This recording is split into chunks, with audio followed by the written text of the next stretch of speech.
অনেকেই এখন জানতে চাইছেন ইরানের আসল সামরিক সক্ষমতা ঠিক কতটা। চলুন বিভিন্ন উৎসের উপর ভিত্তি করে বিষয়টা একটু গভীরে গিয়ে দেখা যাক। আর সেই মূল প্রশ্নটা হলো এটাই, ইরানের মিসাইলগুলো ঠিক কত দূর পৌঁছাতে পারে এবং সেগুলো আসলে কতটা শক্তিশালী।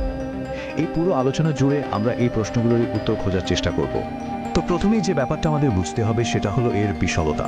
অনেক বিশ্লেষকের মতেই পুরো মধ্যপ্রাচ্যের মধ্যে সবচেয়ে বড় ব্যালিস্টিক ক্ষেপণাস্ত্রের ভান্ডার কিন্তু ইরানের কাছেই আছে, আর এটি তাদের আঞ্চলিক কৌশলের একটা প্রধান স্তম্ভ। সংখ্যার দিকে তাকালে বিষয়টা আরও পরিষ্কার হবে। কিছু বিশ্লেষকদের মতে ইরানের কাছে প্রায় ৩,০০০ স্বল্প পাল্লার ব্যালিস্টিক মিসাইল আছে। ভাবুন একবার, এই বিশাল সংখ্যাটাই কিন্তু তাদের পুরো মধ্যপ্রাচ্যে জুড়ে আঘাত হানার একটা দারুণ ক্ষমতা দেয়। ইরানের অস্ত্র ভান্ডার কিন্তু বেশ বৈচিত্র্যময়। তাদের কাছে শুধু ব্যালিস্টিক মিসাইলই নেই, আছে ক্রুজ মিসাইল, ড্রোন, এমনকি জাহাজ বিধ্বংসী ক্ষেপণাস্ত্র। বোঝাই যাচ্ছে প্রত্যেকটি ভিন্ন ভিন্ন কৌশলগত লক্ষ্যের জন্য তৈরি করা হয়েছে। এখন এত সব অস্ত্রের মধ্যে সবচেয়ে গুরুত্বপূর্ণ দুটো হলো ব্যালিস্টিক আর ক্রুজ মিসাইল। আচ্ছা, এদের মধ্যে প্রযুক্তিগত কিছু মৌলিক পার্থক্য আছে যা যুদ্ধক্ষেত্রে এদের ব্যবহারকে পুরোপুরি আলাদা করে দেয়। চলুন দেখি সেই পার্থক্যগুলো আসলে কি। দেখুন, ব্যালিস্টিক মিসাইল বায়ুমণ্ডলের অনেক উপরে উঠে যায়, তারপর ধনুকের মতো বেঁকে অসম্ভব দ্রুত গতিতে লক্ষ্যের দিকে নেমে আসে। অন্যদিকে ক্রুজ মিসাইল কিন্তু একদম নিচ দিয়ে, বলতে গেলে মাটি বা পানির সারফেস ঘেঁষে উড়ে যায়, আর এই কারণে রাডারে এদেরকে খুঁজে বের করাটা খুব কঠিন একটা কাজ। বেশ, এখন আসা যাক সবচেয়ে জরুরি প্রশ্নে, এই ক্ষেপণাস্ত্রগুলো ঠিক কত দূর পর্যন্ত যেতে পারে, মানে এদের রেঞ্জ বা পাল্লা কতটা। ইরানের বিভিন্ন মিসাইলের সক্ষমতা নিয়ে যা যা তথ্য পাওয়া যায়, চলুন সেটা একবার দেখে নিই। যুক্তরাষ্ট্রের ডিফেন্স ইন্টেলিজেন্স এজেন্সির তথ্য বলছে ইরানের কাছে বিভিন্ন পাল্লার মিসাইল আছে। যেমন ধরুন শাহাব 3, এর পাল্লা প্রায় ২,০০০ কিলোমিটার।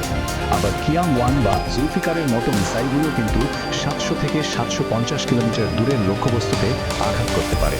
তবে একটা জায়গায় কিন্তু কিছুটা ধোঁয়াশা আছে, সেটা হলো ৩,০০০ থেকে ৫,৫০০ কিলোমিটার বা তারও বেশি পাল্লার মিসাইল নিয়ে।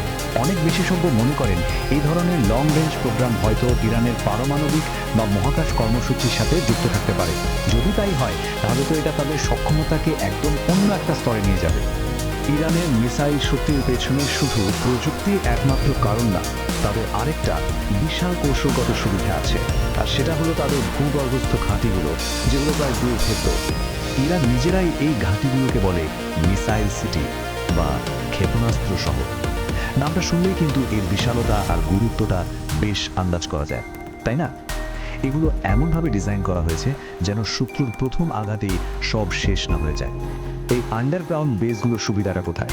ভাবুন, ওগুলো পাহাড়ের গভীরে খোদাই করে তৈরি, ফলে বাইরের হামলা থেকে মিসাইলগুলো একদম সুরক্ষিত থাকে। এখান থেকে খুব দ্রুত মিসাইল ছোড়া যায়, আবার হামলার পর কয়েক মিনিটের মধ্যেই সবকিছু লুকিয়ে ফেলাও সম্ভব। কি অসাধারণ একটা কৌশল! তাহলে সব মিলিয়ে এর ফলাফলটা কি দাঁড়াচ্ছে? ইরানের এই বিশাল আর উন্নত ক্ষেপণাস্ত্র ভান্ডার পুরো অঞ্চলের ক্ষমতার ভারসাম্যের ওপর ঠিক কী ধরনের প্রভাব ফেলছে? এক কথায় বলতে গেলে এই অস্ত্র ভান্ডার পুরো মধ্যপ্রাচ্যের নিরাপত্তার সমীকরণটাই আমূল বদলে দেওয়ার ক্ষমতা রাখে। এটা ইরানকে এমন একটা কৌশলগত অ্যাডভান্টেজ দিয়েছে যা এই অঞ্চলের অন্য অনেক দেশের কাছেই নেই, এবং এটা ক্ষমতার ভারসাম্যে একটা বড়সড় পরিবর্তন এনেছে। সবশেষে একটা প্রশ্ন নিয়ে ভাবা যাক। কিছু বিশেষজ্ঞ মনে করছে ইরান ৪,০০০ কিলোমিটার বা তারও বেশি পাল্লার প্রযুক্তি অর্জনের খুব কাছাকাছি চলে এসছে। যদি তারা সত্যি এই সক্ষমতা অর্জন করে ফেলে, তাহলে এর প্রভাব কিন্তু শুধু মধ্যপ্রাচ্যেই সীমাবদ্ধ থাকবে না। তখন ইউরোপের নিরাপত্তার জন্য এর অর্থটা কি দাঁড়াবে, এটা কিন্তু ভাবার মতো একটা বিষয়।